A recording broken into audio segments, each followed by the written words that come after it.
because we know we have all these energetics and all these phytonutrients going through the bloodstream for our cells. 150 trillion of them can eat. And remember, I tell y'all all the time, the body, well, when we're talking about the so-called indigenous or melanated people all over the globe, we have 150 trillion cells. When you talk about a Caucasian or you talk about an Asian, they have 50 to 75 trillion cells. And we have to keep in the factor that all of us is biologically and biochemically different. Even our physiology is different. I know that we look the same somewhat on the outside, but when you start tampering and you start diving into our inner parts and our eternal organs and internal organs, they look different. Our biochemical reactions and processes is different. Our metabolic processes is different. That's why you can see people like Liver King, and you can see this big rise of the carnivore diet in the Caucasian community, and it's actually making them a lot healthier and it's not killing them. That's because their body react to different types of meat, different than yours. Now, don't get it wrong. Give it 10 years to 20 years from now, there's going to be a blowback from it, because even meat kills them in the long run, but it just kills you quicker. And the reason why is because you're biochemically created and made differently.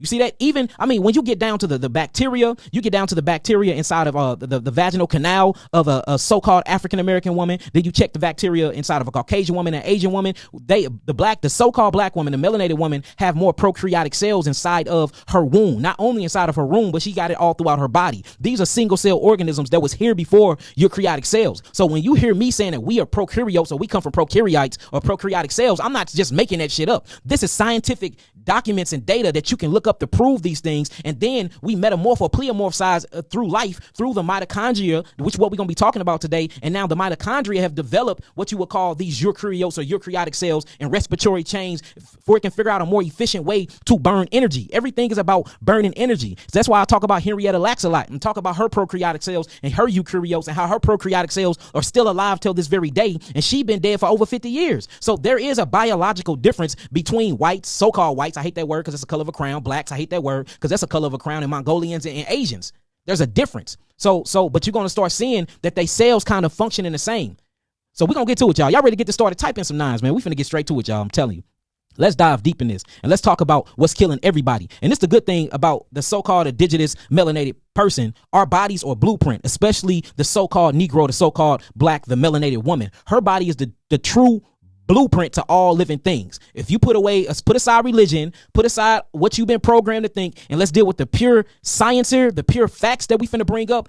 She is the blueprint. And according to her blueprint, everybody else is a mutation of her, even the so-called black man. So if you need to get back to healing, guess what you have to do? You're going to have to study the black woman. You're going to have to take her cells like they did. Look, notice that they didn't go take no black man cells and test it out for years and mess with the placenta. They did that to Henrietta Lacks, a black woman, the Hillax cells. It was for a reason, because we know that the mitochondria, which is what yields energy and ATP throughout your whole entire body, is what? Is it maternal or is it paternal? Huh? We talking about, we're not talking about patriarchal. We actually talking about a maternal. We talking about maternity. We talking about from the female line. And look, what's crazy is when you check mitochondria is essential for all living life, right? If you check the mitochondria of a man and you check it in his sperm, he has single numbers. So each of my sperm only have about like 6 to 7 mitochondria in them, right? This organelle called mitochondria, which is what I need to literally fire off ATP, adenosine triphosphate, if I can have power and vitality of life. Did you know if you check a woman's egg, Google this if y'all think I'm lying, check a woman's egg. One egg holds hundreds to thousands of mitochondria, or what I call mitochondrion. But a man's sperm cell only holds single numbers.